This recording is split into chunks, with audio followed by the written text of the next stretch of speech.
अस्सलाम वालेकुम नाज़रीन, दिन भर की अहम खबरों और तज्जियों के साथ मैं हूं आज शाम 7 बजे में आसमा इकबाल। नाज़रीन, प्रोग्राम का आगाज़ अडयाला जेल में इमरान खान की उस उम्मीद और इत्मीनान से करेंगे जिस पर कोई और नहीं, उनकी पार्टी के सेक्रेटरी जनरल सलमान अकरम राजा और उनके इत्तेहादी मुस्तफ़ा नवाज़ खोखर मुतमईन नहीं हैं। बानी पीटीआई 5 अगस्त के एहतजाज के हवाले से मुतज़ाद ट्वीट सामने आया है। वो एहतजाज को कामयाब भी करार दे रहे हैं और पैगाम भी दे रहे हैं कि तहरीक इंसाफ के जिम्मेदारान अपने दिलों से जेल का डर निकाल दें। यानी वो तस्लीम कर रहे हैं कि क़यादत ने डरते डरते एहतजाज किया। फिर बानी ने एक बार इस सकूत ढाका का फिर से जिक्र छेड़ा है जिसे खुद बांग्लादेशी मुस्तरद करके इसको कस्टोडियन हसीना वाजिद को देश निकाला दे चुके हैं। जिस सकूत ढाका या क़याम बांग्लादेश को बानी खौफ का हथियार बनाना चाहते हैं, उसी के बानियान की जो बाकियात हैं उनको बांग्लादेश में जगह नहीं मिल रही और पहली बार बांग्लादेश की सड़कों पर 14 अगस्त के लिए पाकिस्तानी परचम फ़रोख्त हो रहे हैं। फिर बानी की जानिब से एहतजाजी तहरीक के अगले मरहले के लिए 14 अगस्त का इंतखाब भी खासा मायने खेज़ है। एहतजाज मुजाहिरों के लिए कौमी त्यौहार के दिन का इंतखाब जश्न आज़ादी की खुशियों के रंग में भंग डालना नहीं, और ये मुअम्मा है कि जिस पावर शो पर वो इत्मीनान का इजहार कर रहे हैं उसी पावर शो पर उनके सेक्रेटरी जनरल अदम इत्मीनान जाहिर करते हुए पार्टी रहनुमाओं से बाज़ पुरस की बात कर रहे हैं। बानी ने यह भी कहा है कि पीटीआई रहनुमा जो हैं वो अपने दिलों से जेल का डर निकाल कर लोगों की क़यादत करें। तो सवाल ये है कि वो उन खौफज़दा रहनुमाओं को निकाल कर बाहर क्यों नहीं करते हैं? पार्टी क़यादत में ऐसा कौन है जो डरा हुआ और सहमा हुआ है? क्या उनका इशारा जो है वो 12 अजला फलांग कर इस्लामाबाद से केपी पहुँचने वाले अली अमीन गंडापुर की जानिब है, या वो बैरिस्टर गौहर को मुखातिब कर रहे हैं जिन्हें गुज़िश्ता बरस सितंबर में रावलपिंडी का एहतजाज ख़त्म करने पर उन्होंने न सिर्फ बुज़दिल करार दिया था बल्कि पार्टी क़यादत से फारिग करने का हुक्म भी दिया था।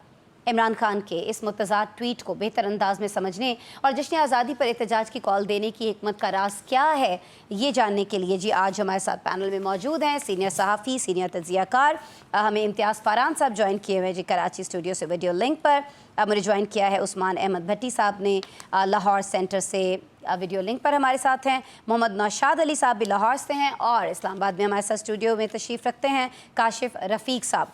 उस्मान अहमद भट्टी साहब, सर मैं पहले आपकी तरफ आऊँगी। इस ट्वीट में क्या है इस पर भी हम डिटेल में ज़रूर ज़ाहिर है बात कर रहे होंगे। पहले तो ये कि 14 अगस्त की तारीख का इंतखाब क्यों किया गया ये फरमा दीजिएगा, और फिर जिस एहतजाज को इमरान खान साहब कामयाब करार दे रहे हैं उसी एहतजाज पर हम देख रहे हैं कि सलमान अकरम राजा और पार्टी रहनुमाओं से हमें बासपुरस करते दिखाई देते हैं। उनके इत्तेहादी मुस्तफ़ा नवाज़ खोखर उसी रात कह रहे थे कि मोमेंटम नहीं बना था। तो क्या पीटीआई एक फ्लॉप शो के बाद दूसरा फ्लॉप शो का बोझ उठा सकेगी, और क्यों इमरान खान को ये कहना पड़ रहा है कि कामयाब शो था? क्या उन तक इत्तलात गलत जा रही है जेल के अंदर? Thank you. अस्सलाम वालेकुम अस्मा इकबाल साहब, बात यह है इमरान खान साहब के पास सारी इतलात आ रही हैं और इमरान खान साहब जैसे वो आपको पता है कि जब एक शख्स की दूसरे शख्स से लड़ाई होती है तो वो दूसरा शख्स जब किसी को मार देता है तो जो हारा हुआ शख्स होता है ना वो बस गालियां देता है। इस वक्त इमरान खान साहब का हाल यही है कि बस वो ये चाहते हैं कि मेरे से कामयाबी तो कुछ नहीं मिल रही, ना मेरे कहने पे आवाम निकल रही है, ना उनके कहने पर अब कोई इस तरह सीरियस अंदाज में सोचता है। इमरान खान साहब का 5 अगस्त का शो आपने देखा कि दर्जनों लोग बस निकले और वो भी बस नारे नूरे लगाए और बस वीडियोस बना के सोशल मीडिया पर डाली। कोई 6 लोग थे, कोई 12 लोग थे और उसके बाद कुछ पुलिस ने पकड़ लिए। अब ये है कि इमरान खान साहब ने सोचा कि 5 अगस्त का फ्लॉप शो तो हो गया है, मैं 14 अगस्त की कॉल दे दूं ताकि मैं रंग में भंग डाल सकूं। उस 14 अगस्त को पाकिस्तान ने मनाना है कि इंडिया को हराया, पाकिस्तान सेलिब्रेशंस करनी है। ये बहुत देर बाद पाकिस्तान के पास एक खुशी का मौका आया है। इमरान खान साहब चाहते हैं कि इस दिन भी जो खुशी का मौका है उसको जाया होने दूं ताकि इंटरनेशनली अगर पाकिस्तान की कोई रिकॉग्निशन होनी चाहती है तो इमरान खान साहब ये चाहते हैं कि मैं मुल्क में ये बताऊं कि यहाँ पर ह्यूमन राइट्स नहीं है, यहाँ पर जमहूरियत नहीं है, यहाँ पर जो लोग हैं उनको इंसाफ नहीं मिल रहा। सिर्फ और सिर्फ इमरान खान साहब इंसाफ ये समझते हैं कि अगर इमरान खान को रिहा कर दें तो ये इंसाफ है। इमरान खान साहब की नजर में सब इस वक्त जो है वो बोने हैं, वो चाहते हैं कि मेरी नजर में सबको अंदर कर दो, बस मुझे बाहर ले आओ, मैं जो है प्राइम मिनिस्टर हाउस बैठ जाऊं, मैं जो बनी गाला बैठ जाऊं और एक उंगली के इशारे से पूरे इस मुल्क को चलाऊं। इमरान खान साहब ने इस मुल्क को चलाने की कोशिश की मगर नाकाम हुए। इमरान खान साहब ने इस मुल्क की मईशत का पट्टा बिठाया और इमरान खान साहब अब दोबारा चाहते हैं वो पट्टा बिठाऊं। अब आप देखें कि इस वक्त आप इंटरनेशनली रिकॉग्नाइज हो रहे हैं, जो बैन अवी ताकतें हैं वो आपके मुल्क में इन्वेस्टमेंट कर रही हैं। डोनाल्ड ट्रंप जो आपको पता है कि पूरी दुनिया की सुपर पावर मुल्क का सदर है, वो कह रहा है कि पाकिस्तान में इन्वेस्टमेंट होनी चाहिए, मगर इमरान खान साहब कहते हैं मेरे मुल्क में इन्वेस्टमेंट ना हो, मेरे मुल्क में अफरा तफरी रहे, मेरे मुल्क की 14 अगस्त को आजादी का दिन ना मनाया जाए। इमरान खान साहब पता नहीं ऐसे दिन की क्यों सिलेक्शन करते हैं जो इंडिया चाहता है। इमरान खान साहब शायद ये कोशिश करें कि वो ये कह दे कि मैं पाकिस्तानी नहीं हूं, मैं इंडियन हूं। मैं चाहता हूं इस मुल्क में ना तरक्की हो, ना इस मुल्क में सिस्टम चल सके। सिर्फ और सिर्फ इमरान खान साहब की नजर में यही जमहूरियत है कि इमरान खान साहब ठीक को है। जेल में बना आपको दें, लगता है कि उनकी वो एहतिया को अपनी आज़ादी के लिए मुल्क का वक़ार, मुल्क की मईशत और सारी चीज़ें जो है वो दांव पर लगाने पर इस वक्त तैयार हैं। इतनी ज़्यादा फ्रस्ट्रेशन जो है वो उनकी बढ़ चुकी है। नौशाद साहब, सर मैं आपकी तरफ आऊँगी। हम ये भी देख रहे हैं कि पीटीआई बार-बार और ख़ास तौर पर इमरान खान साहब जो हैं वो सकूत ढाका को एक खौफ या इबरत के तौर पर पेश करने की कोशिश करते हैं। लेकिन इस पर तो हम देख रहे हैं कि अब बांग्लादेशी खुद भी पशेमानी का इजहार करते हैं ना। मुजीबुर रहमान का कोई जिक्र कर लें तो उसका कोई मुजस्समा कहीं नहीं बचा है, उसका घर तक तबाह कर दिया गया, उसकी फैमिली के साथ क्या हुआ ये भी हम सबको पता है। और तो और अब ढाका की सड़कों पर हम पाकिस्तानी परचम भी फरोख्त होते हुए देख रहे हैं। तो क्यों फिर बानी और पीटीआई के दीगर लोग जो है वो बार बार सकूते ढाका का जिक्र करते हैं और इस तरह से मुल्क के खिलाफ और अपने ही लोगों के खिलाफ इस तरह की एक बात करना, आपको नहीं लगता कि ये नहीं होना चाहिए है? चाहे वो ट्वीट में हो रहा हो, चाहे वो मीडिया टॉक में हो रहा हो, कहीं भी हो रहा हो। जी सर। बिस्मिल्लाहिर्रहमानिर्रहीम। यही वो वजूहात है जिनकी बुनियाद पर मुझे लगता है कि वो लीडर नहीं है। वो क्रिकेट में थे तब भी यही कुछ करते थे, बहुत से लोगों का करियर उन्होंने तबाह किया और समहाउ अपने कजन्स, अपने जो जिसे कह लें कि इक़्तिदार के ईवानों में या जो साहिब ताकत या हैसियत लोग थे उनकी बुनियाद पर उन्होंने बहुत सारी क्रिकेट खेली और उसके बाद जो है अब वो यही काम कर रहे हैं। उन्हें ये जो आप बात कह रही हैं उन्हें इस हद तक भी एहसास नहीं है कि इस वक्त जिस चीज को वो मिसाल के तौर पे पेश करने की कोशिश कर रहे हैं उसका अंजाम दुनिया देख रही है। असल में वो थ्रेट कर रहे हैं, ये वो रियासत को थ्रेट कर रहे हैं कि अगर आप मेरी बात नहीं सुनेंगे, मेरी बात नहीं मानेंगे, तो मैं जो है वो सकूते ढाका की तर्ज के ऊपर जो भी मेरे से बन पाएगा मैं करूंगा। और दिलचस्प बात ये है कि ये बड़ा तकलीफ दे मंजर होता है देखने के लिए कि जब आप भारतीय चैनल्स पे ये देखें कि जनाब जब पाकिस्तान और भारत के दरमियान जंग हो तो वहां किसी को ये आस हो कि जी हम जब इधर जाएंगे तो वहां पर हमारा जो है ना वो हमारा इस्तकबाल करने के लिए पीटीआई खड़ी होगी। और ये बड़ी तकलीफ दे है ये बात कि मोदी जो है वो पाकिस्तान के नौजवानों को एड्रेस करे, उन नौजवानों को जिनको जो बानी तहरीक इंसाफ जो है वो एड्रेस करते आए हैं और उनके जज्बात को उभार कर उन्होंने इस हद तक ले गए हैं कि वो पाकिस्तान की रियासती इदारों पर, पाकिस्तान की जो तनसीबात हैं, आर्मी की तनसीबात है, उन पर हमलावर हुए माजी में। अब मामला ये है कि ये सारा कुछ इस नौयत तक क्यों पहुंचा। आपको याद होगा आज से कुछ अर्सा कबल भी सकूते ढाका की बात की गई थी।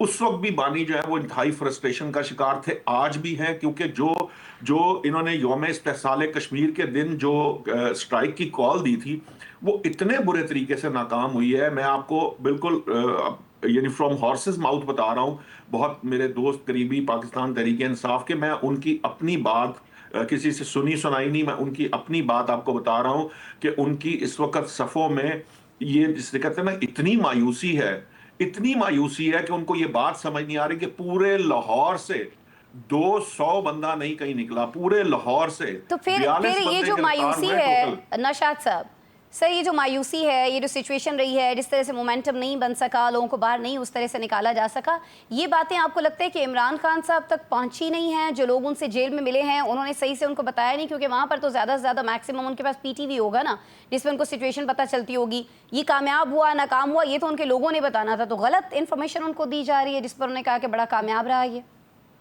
नहीं, वो बेसिकली ये पाकिस्तान तहरीक इंसाफ का वतीरा है। वो हमारे एक दोस्त हैं रजी साहब, वो कहते हैं कि जिस जिस वक्त में ये लोग दूसरों को किसी चीज का मुर्दे इल्जाम ठहरा रहे होते हैं तो उस वक्त वो खुद भी वही कार्रवाई डाल रहे होते हैं, वही काम कर रहे होते हैं। यानी ये जो बानी ने बात कही है ये झूठ पर मबनी है। झूठ और प्रोपेगेंडा जो है वो नस नस में जो है ना वो समाया हुआ है। अभी आपने जश्न आज़ादी की बात की थी, आपको याद होगा ये जश्न आज़ादी को अब इस्तेमाल करने की बिल्कुल उस तरह जिस तरह यौम इस्तेहसाल कश्मीर के प्रोटेस्ट्स की आड़ में ये काम करने की कोशिश की। जश्न आज़ादी आपको याद होगा धरना जब शुरू हुआ था तो हमें याद है कि लाहौर में 14 अगस्त को यहां से निकले थे और हमने वो वक्त भी देखा था जो जब यहां से 14 अगस्त को लाहौर में बड़ा बड़ा एक शो करने के बाद जब शादरा पहुंचे तो पीछे कोई भी नहीं था, क्योंकि जो लोग उस वक्त मोटरसाइकिलों पे यंगस्टर्स, आपको पता है वो जश्न मनाते हैं, वो अपनी एक्टिविटी कर रहे होते हैं, तो वो उस वक्त तो हल्ला गुल्ला इकट्ठे होके तो उन्होंने एक जश्न की शक्ल इख्तियार कर ली थी, वो जश्न मना रहे थे। और जो तहरीक इंसाफ जो थी वो इस्तेमाल कर रही थी उन तमाम नौजवानों को ये दुनिया का पैगाम देने के लिए कि हम बहुत बड़ी ताकत हैं, हमारे पीछे बहुत लोग हैं। लेकिन जब शादरा पहुंचे तो पीछे बंदा कोई नहीं था और इमरान खान साहब ठीक हो वहां गया, रुक गए थे। सही हो तो गया। मैं मकसद कहने का ये है जी कि ये लोग जो है ना वो झूठ और प्रोपेगेंडे की बुनियाद पे चलते हैं। आप देखिए कि जितना इनकलाब उस दिन भी आया है, ये जो 5 अगस्त का है, वो जी जी सोशल मीडिया पे ही आया, वरना अली अमीन ठीक हो गया। गंडापुर आपको साहब लगता है खुद जो है वो कि छोड़ के ग्राउंड जाना पड़ा रियलिटी जो उन्हें है वो उससे बिल्कुल रैली में, मुख्तलिफ क्योंकि है बंदे जो 200 सोशल नहीं मीडिया थे। पर दिखाया गया पीटीआई की जानिब से। इम्तियाज साहब, सर मैं आपकी तरफ आऊँगी।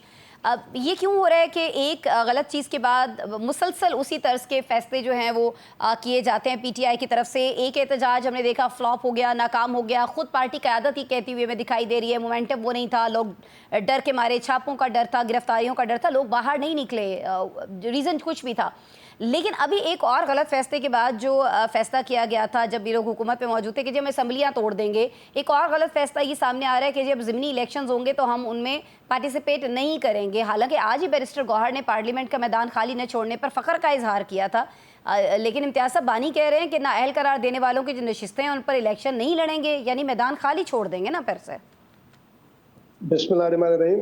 देखिए, मुझे बानी तहरीक का कोई एक अच्छा फैसला बता दें या एक ऐसा फैसला बता दें कि यू टर्न उन्होंने ना मारा हो या कोई अच्छा फैसला किया हो, चाहे वो माजी में असम्बली डिसॉल्व करने वाली बात हो, कलेक्टिव रेजिग्नेशन वाली बात हो, या पंजाब असम्बली को डिसॉल्व करने वाली बात हो, फिर बहुत सारी चीज़ें। लेकिन उस वक्त उनको जो काशिफ एक बात करता है वो बिल्कुल उस वक्त उनको कबूलियत भी थी, तो वो बहुत सारी एमी करी जा रहे थे। लेकिन अब ऐसी सूरत हाल नहीं है। और मेरे अभी गुज़िश्ता प्रोग्राम में भी हमने बात की थी कि एक ज़माने में हिंदुस्तान के मीडिया पे के फॉर कश्मीर, के फॉर कराची जो है बहुत कॉल किया जाता था, बहुत बात होती थी। अब ये किरदार बानी तहरीक इमरान खान साहब अदा कर रहे हैं। 5 अगस्त ले लें, अब 14 अगस्त वाली बात बने। अभी नौशाद भाई एक बात कर रहे थे, बिल्कुल लास्ट ईयर की आप फुटेजेस उठा लें, वह यही था कि जहां पर जैसे यहाँ कराची में था कि मज़ार कायद के ऊपर लोग बड़ा जमे गफीर होता है, तो वहाँ अचानक 8-10 लोग झंडा निकाला, नारे वारे लगा के ऐसा इंप्रेशन दिया उन्होंने ऊपर हाइट से फुटेज बना के कि ये सारे बंदे इनके हैं। जब वहां से जब पुलिस ने मूव किया थोड़ा सा, तो उसके बाद जो भागते हुए नजर आए वो सिर्फ 10 से 15 लोग या 20 लोग नजर आए। 5 अगस्त को भी ये हुआ। जब मैं और आप ये गुफ्तगू करते हैं तो लोग ये कहते हैं कि हम किसी की मुखालफत में बात कर रहे हैं। मुखालफत में नहीं, हम रियलिटी में बात कर रहे हैं। हम नवाज शरीफ साहब के लिए भी ऐसी बात करते हैं, अगर उनकी तरफ से कोई गलती होती है क्या सारे मामला, तो इन्हें रिव्यू करना चाहिए अपनी पॉलिटिक्स को, एक तो वकील की आदत से निकाल कर पॉलिटिकल की आदत की तरफ लाना चाहिए। और ये जो एक आमराना एक बंदा फैसला कीजिए, एक बंदे की तरफ से आ गया कि जी बानी ने ये ट्वीट किया है, फला किया है, और ये मैं बहुत आपको वसूख से भी कह रहा हूं, इसको तय किया जा सकता है कि इमरान खान का जो सोशल अकाउंट है, चाहे वो ट्विटर हो, एक्स अकाउंट हो या दीगर अकाउंट हो, वो 2 से ज्यादा लोग इस्तेमाल कर रहे हैं, 2 से ज्यादा के पास उसकी एक्सेस है। और अगर इसको चेक करना है तो हमने इनको, जो हमारे जिम्मेदारान हैं, चाहे एस्टेब्लिशमेंट के कहें या जो, उनसे कहा है कि अडियाला जेल का एक फिल्टर आप वो करें। फिल्टर से मुराद ये है कि जो भी कैदी होता है उस तक एक्सेस, उसकी तरफ से बाहर एक्सेस थ्रू सुपरिटेंडेंट या जो भी नॉमिनी होता है उसकी तरफ से होती है। इस ट्विटर को, इस सोशल अकाउंट को आप कंडीशनल करें, आपको ये पता लग जाएगा। और एक चीज वो है कि जो इस वक्त एक शख्सियत जेल के अंदर है जिनके खिलाफ मिलिट्री ट्रायल हो रहा है, एक उनकी टीम है और 1-2 बंदे ऐसे हैं जो अमेरिका में बैठ के सारी करते हैं। बहुत सारी चीजें, बहुत सारे नताइज, बहुत सारी जो पॉलिसी होती है वो नहीं पता होती। और फिर उसके अंदर बादिल खास्ता अलीमा खान भी एक पार्ट प्ले कर रही है। वो जो दूसरी टीम है उसका मैसेज आगे कम्युनिकेट करती है, जो अल्टीमेटली तहरीक इंसाफ के खिलाफ जाता है। सही हो गया, सही हो गया। बहुत सारी चीजें जो हैं वो इस वक्त भी तहरीक इंसाफ के खिलाफ जाती हुई हमें दिखाई दे रही हैं, जिनमें से कुछ का आपने जिक्र और तस्करा किया।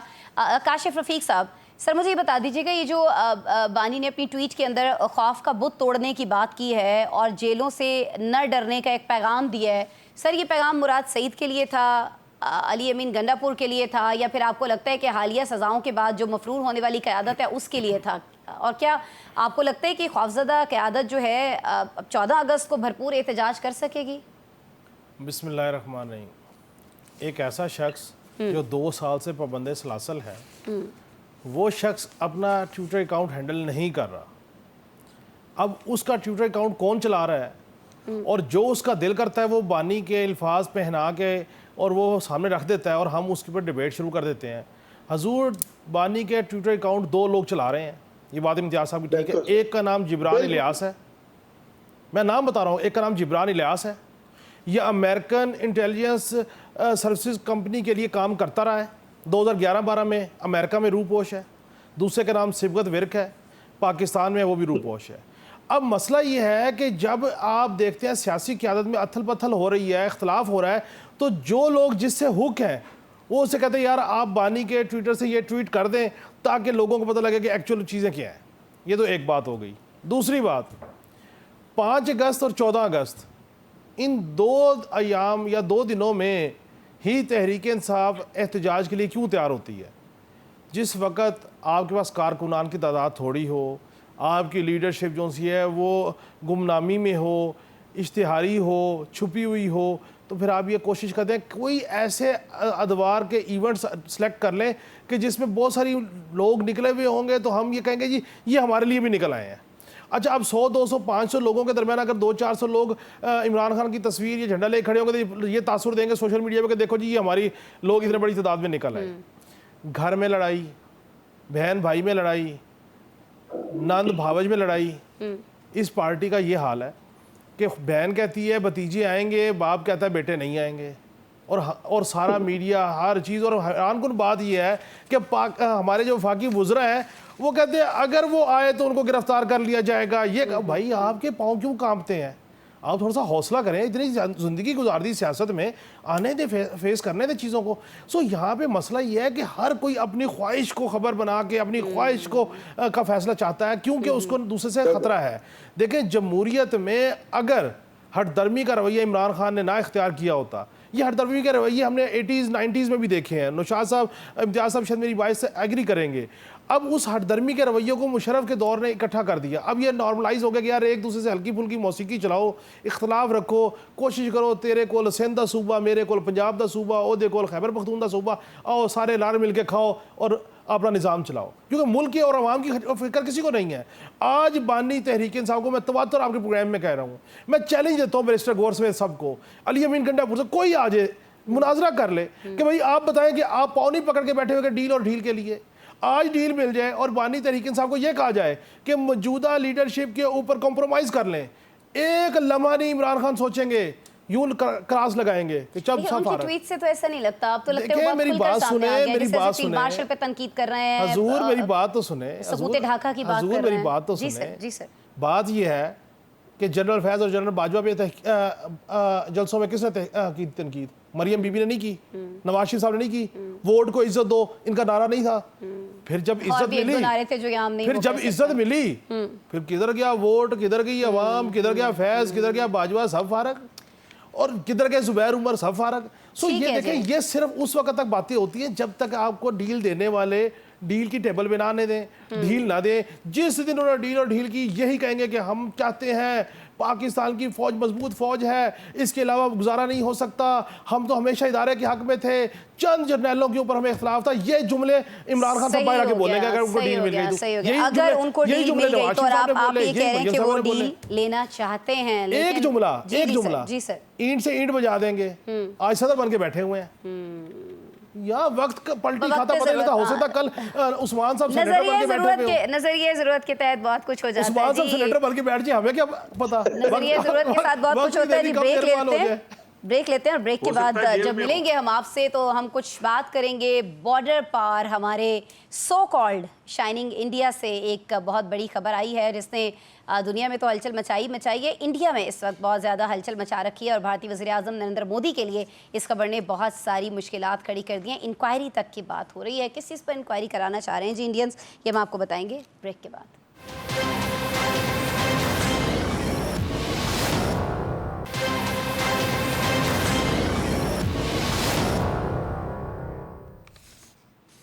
वेलकम बैक जी। बात अब हम करेंगे प्रोग्राम में वहगा पार सो कॉल्ड शाइनिंग इंडिया की, जहां भारतीय वज़ीर आज़म नरेंद्र मोदी के लिए सुख की घड़ी की बात की जा रही थी उनकी अपनी तरफ से, उनकी पार्टी की तरफ से, लेकिन उन्हें एक बहुत बड़ा दुख जो है वो लाहिक हो गया है। मकबूजा कश्मीर के साबिक गवर्नर थे जी सत्यपाल मलिक, जो नरेंद्र मोदी का कच्चा चट्टा खोलकर उनके सीने पर मूंग दलते हमें दिखाई देते थे। आंजहानी होने के बाद उनके लिए आजमाइश बन चुके हैं। उन्होंने पुलवामा में मोदी के फॉल्स फ्लैग ऑपरेशन का पर्दाचाक किया था और हकायक खोलकर बयान किए थे। 79 बरस के सत्यपाल बहुत से अमराज के साथ हाई ब्लड प्रेशर के मरीज भी थे, लेकिन उनके बयानात नरेंद्र मोदी का ब्लड प्रेशर अक्सर बढ़ाए रखते थे। अपनी मौत से चंद रोज़ कबल नाजरीन उन्होंने ट्वीट्स किए थे कुछ, और अपने एक्स पैगामात में भारतीय हुकूमत की जानिब से जो धमकाने का इंकशाफ है वो उन्होंने किया था। और उन्होंने कहा था कि मैं रहूँ या ना रहूँ, मैं हमेशा सच बताता रहूँगा। उन्होंने ये भी कहा था कि उन पर हुकूमत की जानिब से बेइंतहा दबाव है, कश्मीर पॉलिसी पर उन्हें चुप रहने के लिए मुसलसल धमकियाँ दी जा रही हैं। और फिर सत्यपाल मलिक पुरस्कार अंदाज में हमेशा हमेशा के लिए नाज़रीन इंडिया में खामोश हो जाते हैं या करा दिए जाते हैं। उनकी मौत पर भारत भर में सवालात उठाए जा रहे हैं, इंक्वायरी का मुतालबा किया जा रहा है। सवाल उठाए जा रहे हैं कि एक बुजुर्ग बीमार सियासतदान पर किसका दबाव था और क्या दबाव था, उन्हें धमकाने वाला कौन था और उन्हें इस बूढ़े बीमार से ख़तरा क्या था।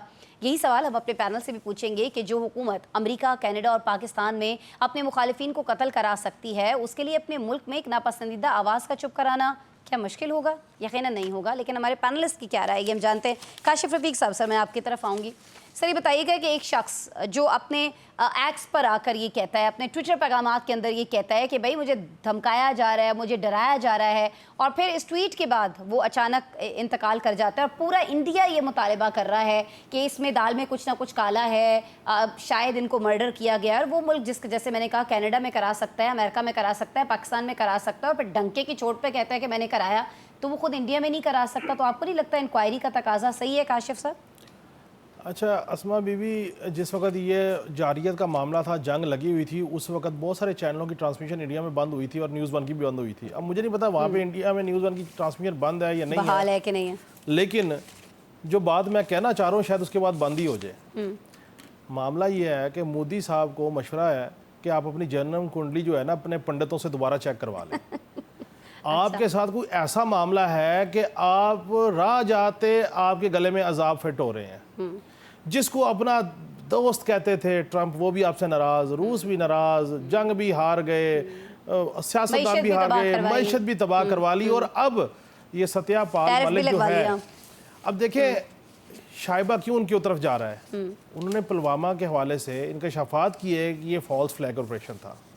हम साल से कहते रहे कि भारत के जो मोदी साहब हैं उनका एक ही वतीरा है, इलेक्शन से पहले फॉल्स फ्लैग ऑपरेशन करो, पाकिस्तान के ऊपर चढ़ाई करो, चीज़ें करो, और उसके बाद अपना इलेक्शन जीत जाओ, क्योंकि उनके पास दूसरा कोई नैरेटिव ही नहीं है। उन्होंने मीडिया ख़रीद लिया, हर चीज़ ख़रीद ली, और तो और बहुत सारे लिखारी हैं, उनकी किताबों पे पाबंदी लगा दी, बोलने पे पाबंदी है। अब जो शख्स भी कह रहा है उसके ऊपर उसको कहते हैं जवाब तो देना कि आपको कैसे पता लगा कि पहलगाम का पाकिस्तान से या दूसरी जगह से आए दहशतगर्द। वो कहते जी हमें को उनके पास ना पाकिस्तानी चॉकलेट के रैपर मिले थे। भाई आपने एक चॉकलेट के रैपर को बेस बना के आपने उठा के पाकिस्तान के ऊपर जारियत मुसल्लत कर दी, आपने अपने फौजी मरवा दिए, अपने तैयारे गिरवा दिए, आपने इसे आपने फ्रांस का बेड़ा गर्क करा दिया उसके राफेल तैयारे का, सिर्फ चॉकलेट के रैपर के ऊपर। आपके पास और कोई चीज ही नहीं है। हम तो कह रहे हैं भाई हमारे पास ये एविडेंसेस आए, वो भी हमें नहीं मालूम कि था भी चॉकलेट रैपर या मैं कहता हूँ चलो फारस से का फार्गुमेंट अगर कह भी सही।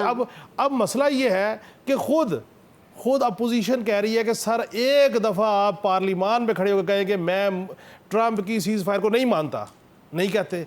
अब इन्होंने कहा जी पुलवामा का ऑपरेशन फॉल्स फ्लैग था और उन्होंने हकीकत सामने बताई। इसी तरह देखिएगा पहलगाम के हवाले से भी लोग बोलेंगे, लेकिन मोदी साहब इस टाइम उनका मसला ये कि उनकी सर्वाइवल की जंग है।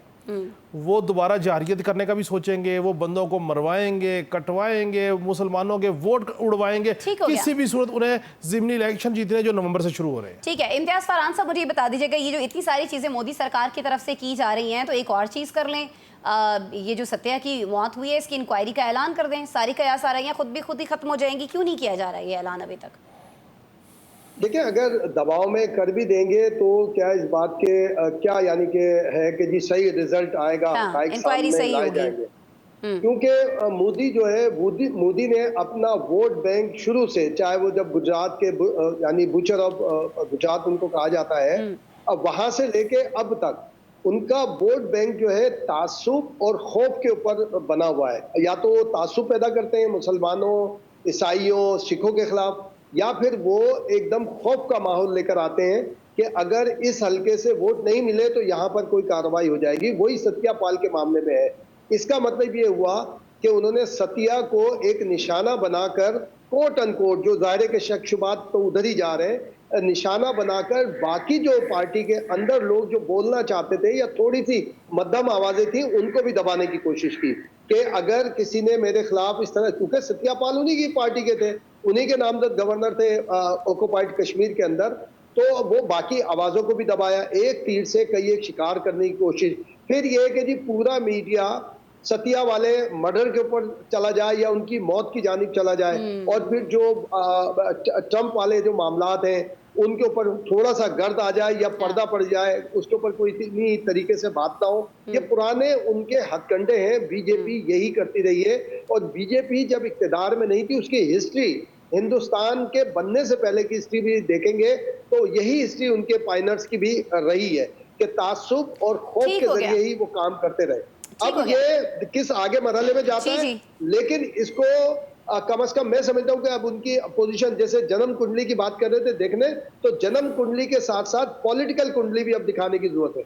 ठीक है नौशाद साहब, आपको नहीं लगता अभी जैसे इम्तियाज साहब कह रहे थे कि ये उनका वतीरा रहा है कि आप डिस्ट्रैक्ट करते हैं लोगों को, उनकी अटेंशन किसी और तरफ डाइवर्ट करने के लिए कोई ना कोई ऐसा तनाज़ा जो वो नया खड़ा कर देते हैं, लेकिन आपको नहीं लगता कि एक ऐसे वक्त में जब भारतीय हुकूमत पर पाकिस्तान से शिकस्त की वजह से बहुत ज़्यादा दबाव है, फिर अभी रिसेंटली अमेरिका की जानिब से जो भारी टैरिफ आयद किया गया है उस पर भी बहुत ज़्यादा तनकीद का सामना है मोदी सरकार को, तो इस तरह से एक पुरस्कार मौत की सारी वो एक कहानी रचाई गई है वाकई उनकी तरफ से, तो ये तो मज़ीद आजमाइश बढ़ा नहीं देगा मोदी सरकार के लिए नौशाद साहब? अच्छा, मैं आई वॉश पे भी बात करता हूँ। पहले मैं फरहान साहब को बता दूं कि जो सियासी कुंडली है मैं आपको बता देता हूँ कि उसके अंदर तबाही तबाही लिखी है आगे। अब वो जो है ना वो स्याही स्याही है उसके अंदर। जहां तक ये आई वॉश की बात है, ये यकीनन ये हुकूमतें इस तरह के काम करती हैं। यही एक तरीका होता है अवाम को जो है वो किसी नई तरफ डालने का। फरहान साहब ने दुरुस्त कहा। लेकिन अब जो है ना बाज़ औक़ात हालात ऐसे हो जाते हैं कि जहां आपका किया हुआ हर जो उपाय जो है ना वो उल्टा आप पर पड़ना शुरू हो जाता है। तो ये अब जो इस वक्त कुंडली जो मोदी साहब की कुंडली है ना वो ये बता रही है कि अब वो जो कुछ करते चले जाएंगे ना वो उनके खिलाफ होता चला जाएगा। उसकी वजह ये है कि देखिए, आप एक वक्त तक जब अपनी ताकत का इस्तेमाल करते हैं और उसमें अपने ताकत के जोम में आप जो करते चले जाते हैं वो आप करने में कामयाब हो जाते हैं।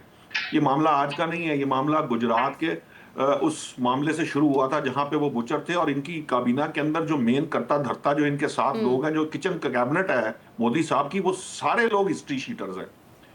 कोई भी ऐसा बंदा नहीं है जो हिस्ट्री शीटर ना हो उसके अंदर। जिस तरह उन्होंने उनको क्लियर करवाया और जिस तरह वो कत्लों के अंदर इन्वॉल्व थे उनको क्लियर करा के लाए। मकसद ये था कि बेसिकली ये जो सत्यापाल थे इन्होंने दो बातें बड़ी अहम कही थी, इससे हटकर भी पहलगाम से। उन्होंने कहा दो चीजें हैं मोदी के अंदर। एक, मोदी करप्शन को करप्शन नहीं समझते और वो ये समझते हैं कि जो भी उनके इर्द गिर्द उनका एक नेटवर्क बनाया हुआ है, ये जो जिसने इंडिया को इस वक्त कंट्रोल किया हुआ है 2% एलीट ने, वो उनके मफादात का तहफ़्फ़ुज़ करते हैं। ये एक साइड थी।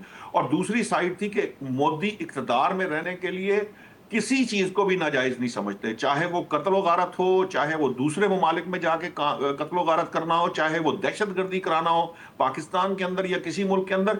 तो ये जो इल्जाम था ये मोदी की सियासत के लिए जहर कातिल था। अगर वो इसके ऊपर इसको मजीद, ये उन्होंने करण थापर को जो दिया था इंटरव्यू उसके अंदर ये गुफ्तगू की हुई है।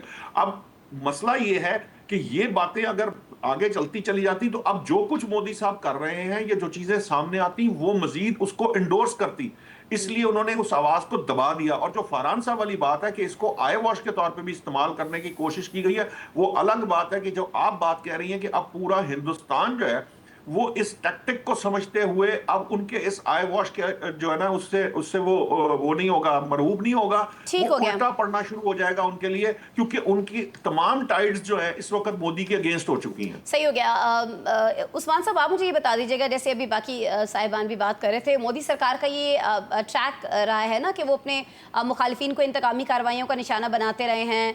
इंडियन एक्सप्रेस ये कहता हमें दिखाई देता है कि 2014 से अब तक 100 से ज़ायद सियासतदानों के खिलाफ वफाकी एजेंसियों ने तहकीकात की हैं इंडिया के अंदर, जिनमें से 95% जो हैं वो अपोजिशन में से थे। शायद यही वजह है कि सत्यपाल के इस तरह दुनिया से चले जाने के ऊपर जो सिविल सोसाइटी है वो में एहतजाज करती हुई इंक्वायरी का मुतालबा करते हुए दिखाई दे रही है, लेकिन अपोजिशन जमातें नहीं बोल रही। उस्मान साहब, खौफ है वहाँ पर। अस्मा साहबा, इमरान खान साहब और नरेंद्र मोदी में एक चीज मुश्तरक है। नरेंद्र मोदी कहता है कि मैं दोबारा वज़ीर-ए-आज़म मुझे लगा काशिफ साहब कहने वाले हैं क्या सिर्फ एक चीज मुश्तरक है। सर मैं जरा ऐड कर रहा हूँ। जी जी। नरेंद्र मोदी और इमरान खान में एक चीज मुश्तरक है। वो कहते हैं नरेंद्र मोदी के मैं दोबारा वज़ीर-ए-आज़म बन जाऊं, और इमरान खान साहब चाहते हैं कि मुझे भी जेल से निकाल के वज़ीर-ए-आज़म बना दो। उसके लिए नरेंद्र मोदी चाहता है कि जंग में फौजी मारे जाएं, उसके अपने इंडियन फौजी मारे जाएं, नो परवाह। इमरान खान भी कहते हैं अपने कारकुनान को कि फौजी तंसीबात पर हमला करो, गिराओ जलाओ करो, मुल्क में बदअमनी फैलाओ, हलाकतें होती हैं होने दो। ये मुश्तरक है। दूसरी चीज मुश्तरक क्या है? दोनों का सवाल है। इमरान खान का भी सवाल है। वो इंटरनेशनल कम्युनिटी को कह रहे हैं कि मुझे सुनो, मुझे बाहर निकाल दो। इंटरनेशनल कम्युनिटी कहती है नो। नरेंद्र मोदी कहता है मेरे पर पाकिस्तान ने हमला किया है, अमेरिका कहता है नो। बात यह है कि जब इंसान सताया जाता है, ये दोनों इस वक्त ना परेशान है, हफ्ती हुए हैं। ये चाहते हैं कि दुनिया हमारी सुनो, जो हम कह रहे हैं वो सच कह रहे हैं, बाकी सब कुछ झूठ है। दुनिया ने मान लिया कि ये दोनों झूठे हैं। नरेंद्र मोदी भी झूठा है और इमरान खान भी झूठा है। ये सच भी बोलते रहे ना, तो अब इनकी बात पे किसने यकीन नहीं करना।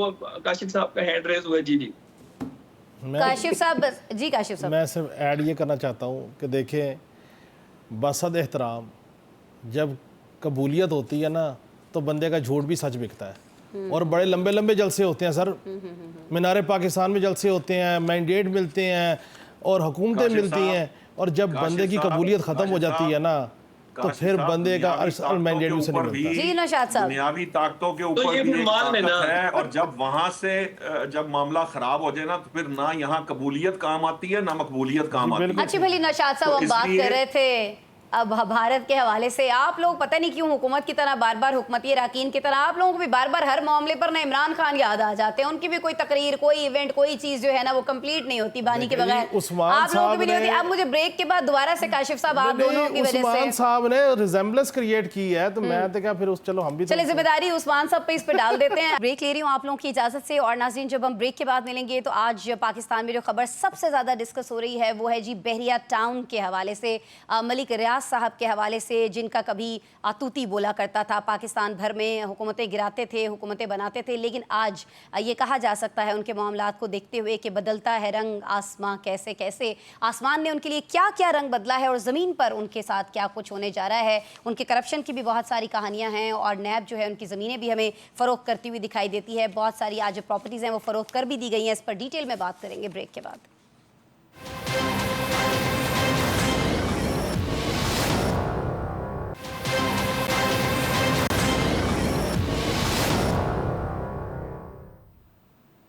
वेलकम बैक जी। कुछ जिक्र होगा बहरिया टाउन की कमर्शियल प्रॉपर्टीज़ का, जिनको नैब रावलपिंडी ने नीलाम करने का आगाज़ कर दिया है। अभी तक जो इत्तलात आ रही हैं वो ये हैं जी कि ये 6 कमर्शियल प्रॉपर्टीज़ हैं। इनमें से 3 जो जायदादें हैं उनकी कामयाब नीलामी कर दी गई है, जबकि बाकी 3 के लिए जो बोलियाँ मौसूल हुई थी वो मुनासिब नहीं लगी हैं, तयशुदा बोलियों से कुछ कम थी, इसलिए उनको नाकाबिले कबूल करार देते हुए रद्द कर दिया गया उनकी नीलामी, लेकिन मौखर की गई है, दोबारा से हो रही होगी। मैं यहाँ पर आपको ये भी बता दूं कि ये जो सारी नीलामी हो रही है बहरिया टाउन की कमर्शियल प्रॉपर्टीज़ की, 6 कमर्शियल प्रॉपर्टीज़ की, ये अदालती प्ली बारगेन के तहत जो बाकी रह जाने वाली रकम की वसूली है उसके लिए की जा रही है। इसकी मज़ीद डिटेल्स क्या हैं, कितने में ये बेची गई हैं, क्योंकि कहा यह जा रहा है कि सबसे ज़्यादा बोली जो लगाई गई है काशिफ साहब वो 50 करोड़ 80 लाख रुपए में नीलाम हुई है जो एक जायदाद है।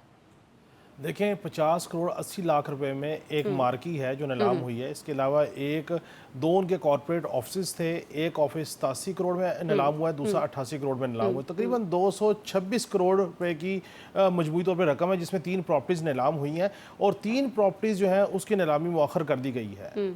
मामला ये है कि इस सारी नीलामी को, इस सारे मामले को आपने कनेक्ट करें उस 400 साढ़े 400 अरब रुपए जो कि साकिब निसार साहब एक चीफ जस्टिस हुआ करते थे, जिन्होंने कहा था जी आप इतने पैसे भर दें तो आपके तमाम जो तनाज़ात हैं गवर्नमेंट के साथ वो सेटल हो जाएंगे। इनफैक्ट आपके जो गैर कानूनी इकदामात हैं वो भी उनको कानूनी तहफ़्फ़ुज़ हो जाएगा, लिस्टिमेट हो जाएंगे। सो माफ़ हो जाएंगे। मैं ज़ाती तौर पे समझता हूँ कि इस सारे मामले में अच्छा अभी भी जो बैरियर टाउन की इंतज़ामिया है वो सुप्रीम कोर्ट में गई हुई है।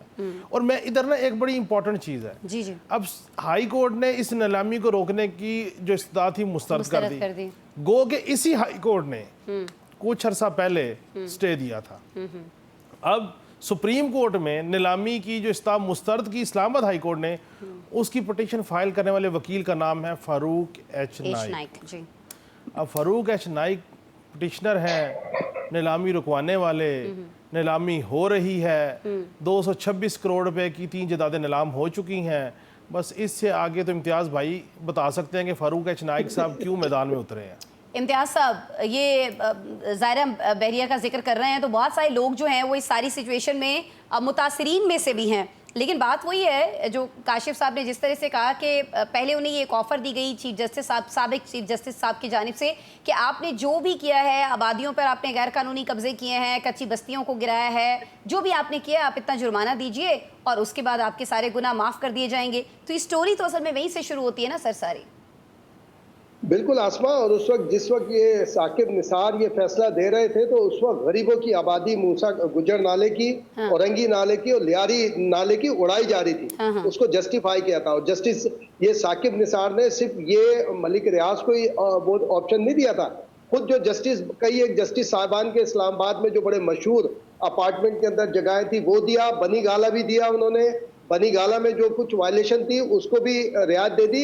लेकिन यहाँ गरीबों की बस्तियों को, नस्ला टावर को किसी चीफ जस्टिस ने रियायत देने की कोशिश नहीं की जहाँ मिडल मैन रहता था। और एक और बात है अस्मा, जो हम बिटवीन द यानी वक्फे के दौरान जो बातें कर रहे थे, देखिए सारी ना बता दीजिएगा इम्तियाज साहब, जो सारी बातें ना कह दीजिएगा वक्फे के दौरान वाली। नहीं, गुरूर और तकब्बुर जो है ना अल्लाह को सबसे ज्यादा नापसंद गुरूर और तकब्बुर है। बेशक, जिस अंदाज से मलिक रियाज गुफ्तगू किया करते थे, अब वो कहते हैं ना, उलझाए पाऊं यार का जुल्फे दराज में, लो आप अपने दाम में सयाद आ गया। तो ये अपने दाम में खुद आए। और मैं अगर ये कराची की आपने बात की, वो जहाँ पे इन्होंने कब्जे किए वहां पर इंडिजीनियस वालों के कई एक अफवाह हुई हैं वहां पर, उसको इन्होंने ब्रूटली, और उस वक्त ये हुकूमतें भी शामिल थी उसके अंदर। और नहीं, एक तो और लेकिन हुकूमतों में तो अभी भी वो लोग बैठे हैं ना जो उनके सपोर्टर्स हैं इम्तियाज साहब, इसीलिए तो कोई खुल के मुखालिफत नहीं कर रहा, मुखालिफत नहीं कर पा रहे, उसकी रीजन तो हमें मालूम है कि वजह क्या है। फारूक एच नाइक हेल्प क्यों नहीं कर पा रहे? फारूक एच नाइक साहब का जो काशिफ ने बात की है, उनका इसमें वकील के तौर पे आना, बहुत सारी बातें बता रहा है ना, बहुत सारी चीजें कह रहा है कि आप भी बता दें। मैं तो ये बता दूंगा, नस्ला टावर में वो रिलीफ नहीं ले सके थे।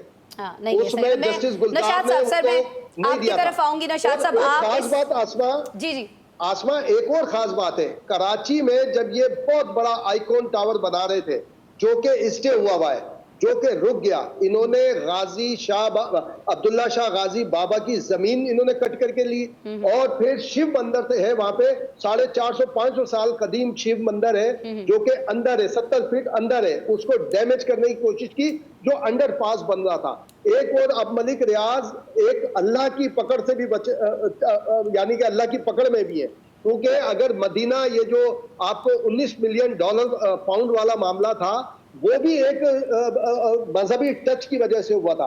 और यहाँ पर भी और मैं एक सिर्फ ये एक सिर्फ इनके साथ एक ब्यूरोक्रेट, जो ब्यूरोक्रेट जुड़ा हुआ है वो इस बात को सुने, उनके लिए ये बात बता रहा हूँ कि जो अंडरपास बनाने के लिए और जो जगह शॉर्ट करने के लिए जिस केएमसी के एक जिम्मेदार अफसर ने वो पैसे लेके इजाजत दी थी, कनाडा में उसकी पूरी फैमिली जो उसके मॉल से या डिपार्टमेंटल स्टोर और पेट्रोल पंप लेके गायब हो गई। और वो उसकी वाइफ ने वो किया है कि ना सिर्फ हस्बैंड को छोड़ा है बल्कि बच्चों को भी छोड़ दिया। तो उन ब्यूरोक्रेट को भी चाहिए कि ऑनररी तौर पे सामने आए, अल्लाह की पकड़ से बचने के लिए जहां जहां ज्यादती हुई है अब इनकी फाइल को पहिए लगा दे, इनकी भी फाइल को पहिए लगने चाहिए। अब ठीक हो गया। उन्होंने अपने एक इंटरव्यू में कहा था कि जी मैं तो बस जो फाइल आगे मैंने करनी होती है, हर फाइल के नीचे अगर आप पहिए लगा दें तो काम जो है बड़े इजीली हो जाते हैं। नौशाद साहब मुझे बताइएगा, कि सारे काम इनके बड़े इजीली हो जाया करते थे।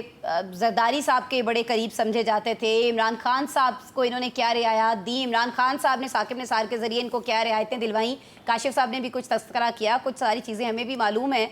तो फिर ये हालात इस नहज तक कैसे पहुँचे? बहुत सारी बातें ऐसी भी कही जा रही हैं कि जी शायद इनसे कोई एक चीज़ का मुतालबा किया गया था, वो चीज़ नहीं हुई, इसलिए ये मुश्किल में फंसे हैं। तो कोई ना कोई कल्प्रेट जब भी कुछ ऐसी चीज़ में फंस जाता है अपने किए हुए चीज़ों में, तो फिर कोई ना कोई जवाब देने की कोशिश करता है। तो ये भी एक ऐसा ही जवाब है जो आवाम को गुमराह करने के लिए सामने रखा जा रहा है मलिक रियाज और उनके सपोर्टर्स की तरफ से।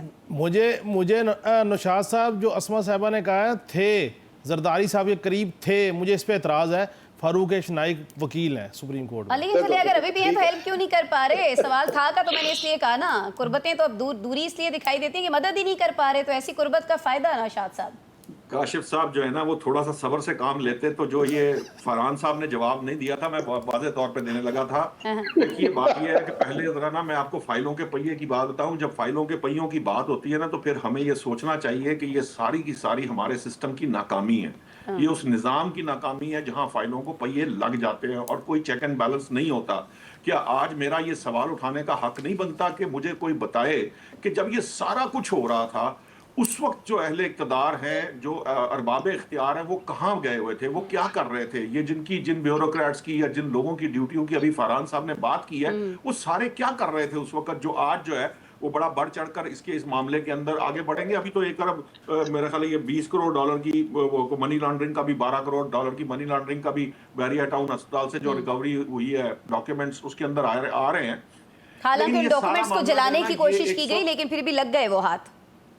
190 मिलियन पाउंड के गिर्द घूमता है ये सारा मसला। सारे का सारा शुरू वो जो मलीर के जिला मरीर की जो वो जमीन थी जहां से ये केस सुप्रीम कोर्ट में आया, फिर ये 450 या 60 अरब की जो प्ली बार्गेन थी उसके अगेंस्ट जो पैसा था, उसकी सेटलमेंट थी, उसके अगेंस्ट अलकादर यूनिवर्सिटी थी, अलकादर यूनिवर्सिटी के साथ ये सारा उससे जुड़ा है। और जो बात आप एक कहती हैं, जो कह रही हैं कि एक बात उनसे मानी, उनसे सिर्फ इतना कहा गया कि मलिक साहब आप ये बात क्लियरली बता दें कि ये जो 190 मिलियन पाउंड है इसके एवज आपने अलकादर की जमीन दी है। जो इमरान खान साहब नहीं मानते, बानी तहरीक नहीं मानते, और जिसके ऊपर जो मलिक रियाज हैं वो राजी नहीं होते इस बात के ऊपर, वो ये कहते हैं कि जी मैंने डोनेट की है। अब ये अंधे को भी पता है या एक बेवकूफ़ को भी ये बात पता है कि जनाब अगर आपको 190 मिलियन पाउंड दिया जा रहा है, आपका कन्फिस्केट हुआ था बरतानिया के अंदर और वो गवर्नमेंट ऑफ पाकिस्तान के या सुप्रीम कोर्ट के अकाउंट में आना था और उसे आपके अकाउंट में अगर भिजवा दिया जाए तो ये बड़ी ओपन एंड शट केस है। इसके अंदर कोई बहस करने की है, इसमें कुछ छुपाने वाली चीज है नहीं। ठीक हो गया जी। सिंपल सी बात है। ये जो नौशाद साहब, टाइम नौशाद साहब मेरे पास कम है, लेकिन ये जो आपने बात की ना कि जब ये सब हो रहा था तब ये सारे लोग कहाँ थे जिन्होंने आज जिस पर गिरफ्त किया वो करने की बात की? तब सारे सियासतदान भी यही थे, बहुत सारे ब्यूरोक्रेट्स भी, सीटें तब्दील होती रहती हैं। आज भी जो कुछ हो रहा है उसके जवाब दे भी वो लोग आइंदा आने वाले मुस्तकबिल में होना चाहिए उनको। तो आज जो कुछ हो रहा है उसको आज रोका जाना चाहिए। आज इस पाकिस्तान में क्या बदला है? सारा कुछ वैसे ही हो रहा है। वक्त मेरे पास कम है। छोटे मलिक रियाज जो है वो नहीं क्या क्या करते फिर रहे हैं इस मुल्क के अंदर। उस्मान साहब वक्त मेरे पास कम है, मैं जरूर चाहूंगी कि आप इस पे कमेंट कीजिए। जिस तरह से ये कौन सा हुक्मरान था जिससे मलिक रियाज साहब के ताल्लुकात नहीं थे? मुझे उस हुक्मरान का नाम ठीक हो गया सर। उस्मान साहब, मैं बात का आगाज यहीं से करना चाहता हूं। मैं आपको ये कहूंगा कि पहले मैंने कहा था कि दुनिया में 2 लोगों पर सवाल है, नरेंद्र मोदी, इमरान खान, और तीसरा है मलिक रियाज। बात यह है कि कभी हम मलिक रियाज का नाम मीडिया पर नहीं ले सकते थे। आज वो वक्त है कि मलिक रियाज का हम नाम मीडिया पर ले रहे हैं। देखिए चीजों को एक्सपोज होना चाहिए, फिर ही मुल्क चलेगा। बात यह है कि मलिक रियाज साहब इन्वेस्टर हैं, मलिक रियाज साहब एक सरमायाकार हैं। हर इंसान जो सरमायाकार होता है वो चाहता है कि मैं सोसाइटी में जो लूप होल्स हैं उसके जरिए फायदा लूं। असल बात यह, असल कल्प्रिट साथ और कौन है? ब्यूरोक्रेट्स, जिनके बारे में ख्वाजा आसिफ साहब ने ट्वीट किया है कि यहाँ के जो ब्यूरोक्रेट्स हैं वो यहाँ से पैसा कमाकर बाहर मुल्क जो पुर्तगाल है वहां पर जाके नेशनलिटी ले रहे हैं। देखिए ये जो ब्यूरोक्रेट्स हैं, अगर कोई एलडीए में है, कोई लगता है हाउसिंग के महकमे में है, या कोई मतलब जो भी महकमे हाउसिंग सोसाइटी से रिलेटेड है, असल पकड़ उनकी होगी जिन ब्यूरोक्रेट्स ने इनको मिसगाइड करते हैं कि ये तरीकाकार है किस तरह आप लोगों को लूट सकते हैं। वो पकड़े जाएंगे तो सारा नथारा होगा। आप देखें कि ये मलिक रियाज साहब वाला जो इशू आया है, बाकी जो हाउसिंग सोसाइटी के मालिकान है वो डर गए हैं। ये लूटते हैं गरीब लोगों को। अगर कोई सोसाइटी है 50 कनाल की, ये डिक्लेयर कराते हैं 500 कनाल की। ऐसे लोग हैं। वहां पर इन्वेस्टमेंट करते हैं और लोग जो है अपनी सरमायाकारी जो जमा पूंजी होती है उससे हाथ धो बैठते हैं। मैं ये आपको बताऊं, यकीन करें, इस वाकये के बाद जो मलिक रियाज साहब के साथ आया अभी हो रहा है, उस वाकये के बाद आप पाकिस्तान में प्रॉपर्टी के रेट देखें, वो बिल्कुल डाउन चलेंगे। और आम अब जो शहरी है वो जो है वो सोसाइटी के हाथों ब्लैकमेल नहीं ठीक हो गया जी। नुकसान जो है इस तरह की करप्शन का, चाहे ब्यूरोक्रेट्स कर रहे हो, चाहे सियासतदान कर रहे हो, कोई भी कर रहा हो, उसका आ जाकर नुकसान जो है अब वो हमारे पाकिस्तानी अवाम जो है उन्हीं को उठाना पड़ता है। बहरिया में बड़े लोगों की बहुत ज़्यादा इन्वेस्टमेंट थी, लेकिन हमेशा से ये जो सोसाइटीज़ थी, खासतौर पर जब हम बहरिया की बात करते हैं, शक्कों को शुबहात का और बहुत सारे स्कैंडल्स का शिकार रही, फिर भी लोग इस पर इन्वेस्ट कर रहे थे और आज वो लोग जो हैं वो कहीं ना कहीं में बहुत ज़्यादा अपसेट भी दिखाई देते हैं। लेकिन उन लोगों का भी ज़रूर सोचना चाहिए जिनकी ज़मीनें, घर मलिया मेट करके, मिसमार करके ये सारी आबादियाँ यहाँ पर बनाई गई थी। आज के प्रोग्राम का वक्त खत्म हुआ। तमाम तज्जियाकारों का शुक्रिया। नाज़रीन, आपने प्रोग्राम देखा, आपका शुक्रिया। मंडे को मिलते हैं आप।